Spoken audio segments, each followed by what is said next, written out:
Well, ladies and gents, welcome back to the channel today after what has been an absolutely chaotic 24 hours here in the UK. I was actually quite amazed by the number of my American subscribers and elsewhere who said that you weren't seeing any of the carnage, and that's the best way to describe the last 24 hours. Absolute carnage in the UK, and so many people said it was not on any of your news networks, which is absolutely baffling, because this is one of the, I would say, an event that will go down in the history books. As of when I recorded yesterday's video, it was more than 15 senior MPs, so that stands for members of parliament in the UK, that had resigned under Boris Johnson's leadership. By the time the video came out yesterday evening in the UK time, it was up to 30. Today, as I record this video just after lunch on Thursday, it is almost 60 MPs that have resigned. So the government is in absolute chaos. Yes, they've put together, and filled those posts, but yourself, if you've worked in a company and someone new comes in, it takes a long time for them to become familiar with the role and everything that's going on. So I would argue right now, the UK government is in absolute shambles as they're trying to fill these posts and run the country. But I think it was pretty obvious with the more senior resignations yesterday that Boris had no choice. He had to resign, especially after he spoke to the 1922 committee.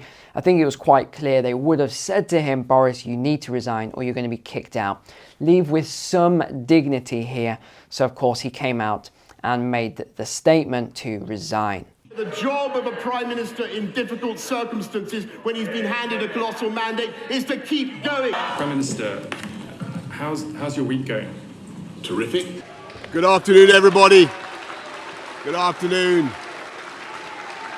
Thank you. It is clearly now the will of the Parliamentary Conservative Party that there should be a new leader of that party and therefore a new Prime Minister. And I've agreed with Sir Graham Brady, the chairman of our backbench MPs, that the process of choosing that new leader should begin now. Hi, Boris.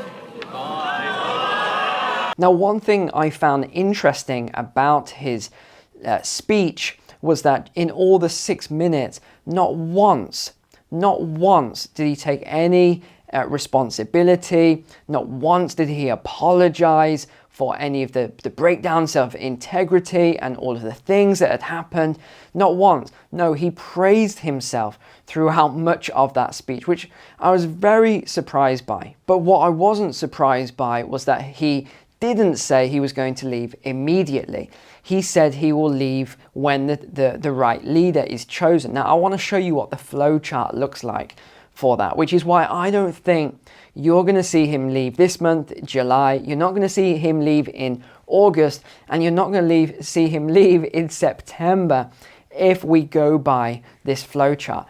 The only way he would leave earlier is if he is forced to, and I think that could be on the cards. He could be forced out a lot sooner. But if it does go to this flow, let me show you what that looks like now. So this is what happens. How is a new Conservative leader elected? Candidates are put forward. Each candidate needs 8 MP backers. So if you're not from the UK, MP stands for a member of Parliament. So they need 8 of these MPs to back them.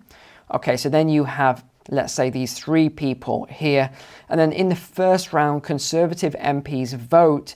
Candidates receiving fewer than 18 votes are then eliminated. So let's say you have then these 2 people that go through to the second round.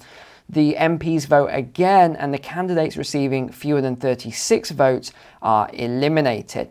If all candidates exceed this, the person with the fewest votes is eliminated. Process continues until only 2 remain. So you have a postal vote of the wider Conservative Party, and then a leader is elected. Winner becomes the party leader and Prime Minister.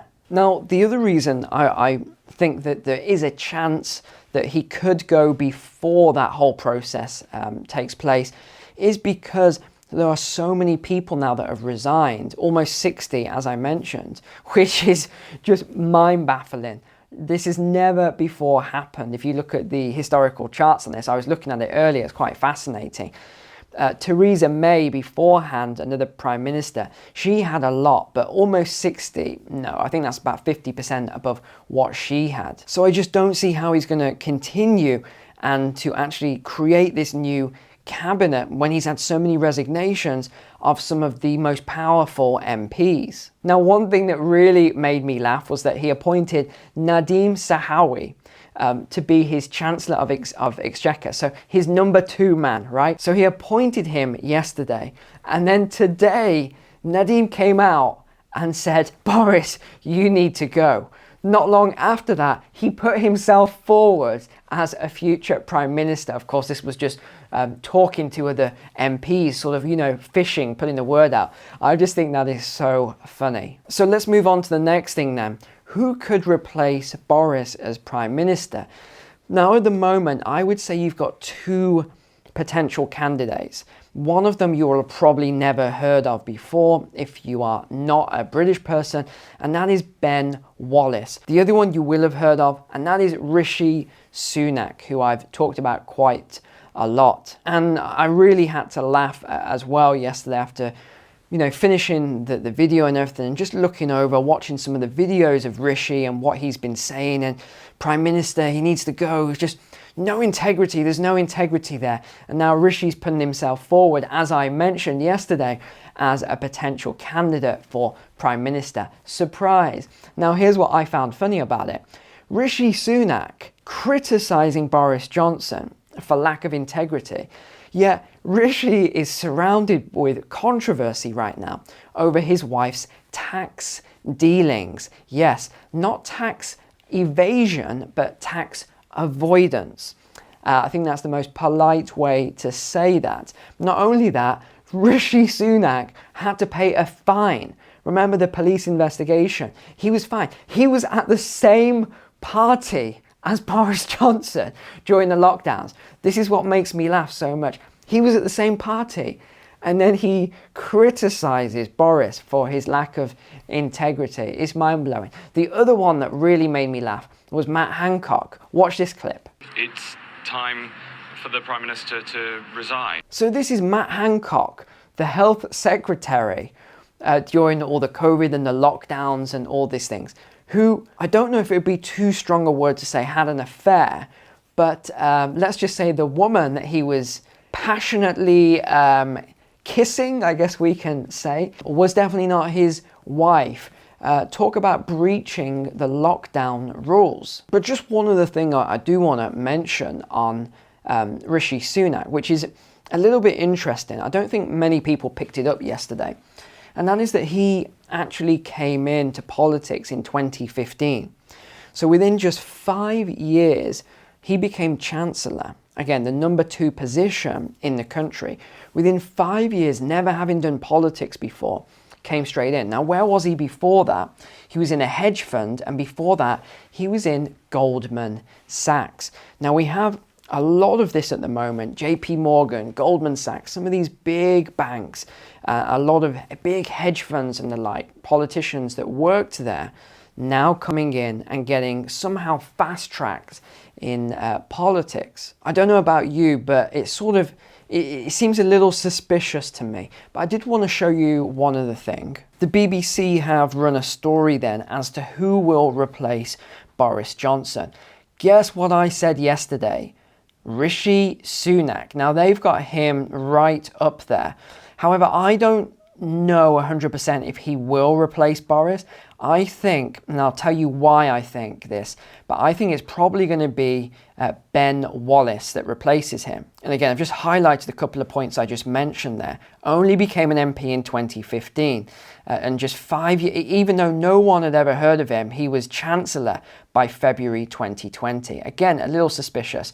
Now, who do I think then? Not Liz Truss, not Sajid Javid, not Michael Gove, not Nadim Sawahi, who is, oh gosh, the irony of it. And guess what he also did? He made his fortune founding the online polling company YouGov, not Jeremy Hunt, No. Possibly, Penny, possibly. But I think it's more likely to be this guy, who is way down on their list, Ben Wallace. Now, I'll tell you why. He's the Defense Secretary and he's a former soldier. So he was a British Army officer. He was in the Scots Guards. He's said to have broken the record, this is a random comment, for the largest ever bill at the bar in the officers' mess. He was also one of the main army personnel involved in recovering Princess Diana's body from Paris. That is a very strange fact to put on here. Yeah, I can remember those days of racking up large bills in the mess myself, guilty of that. But here's why I think he could be a front runner for the next PM, Prime Minister. And that is because if you think about the period we're going into, and again, let's look at a historical example here. Look what happened with, say, Winston Churchill. There was no way he was ever going to be back into politics and, especially be the prime minister and things like that. But wartime changes things. And if you've got a choice, and you've got, again, I always put myself into the mind of these politicians. If I've got a choice between Rishi Sunak, who I'm not really sure about, he comes across as a nice guy, but obviously there's stuff going on behind the scenes there and we don't really know certain things about him. You've got a choice between Rishi Sunak, who is, I would say, more of a soft guy, softly spoken. He isn't like a tough guy. Or you've got a choice between this Ben Wallace guy, who, again, there's a few things there as well I'm not going to go into. Well, Ben Wallace is an ex-army officer. And if you're going into a period like we're going into, especially if Liz Truss keeps pushing for, she wants war with China, it's so ridiculous that I don't know how she can think the British military can beat China. These sort of statements are absurd, and for me, question her kind of judgment there, thinking that the UK can win a war with China. I mean, what sort of comments are these? It's absurd. Or wanting to fight against Russia. Some of these comments that are coming through. Yeah, UK's like this big, Russia and China are this big in terms of the militaries as well. Anyway, let's not even go there. Ben Wallace has this military experience and he comes across sometimes as somewhat of a tough guy kind of politician.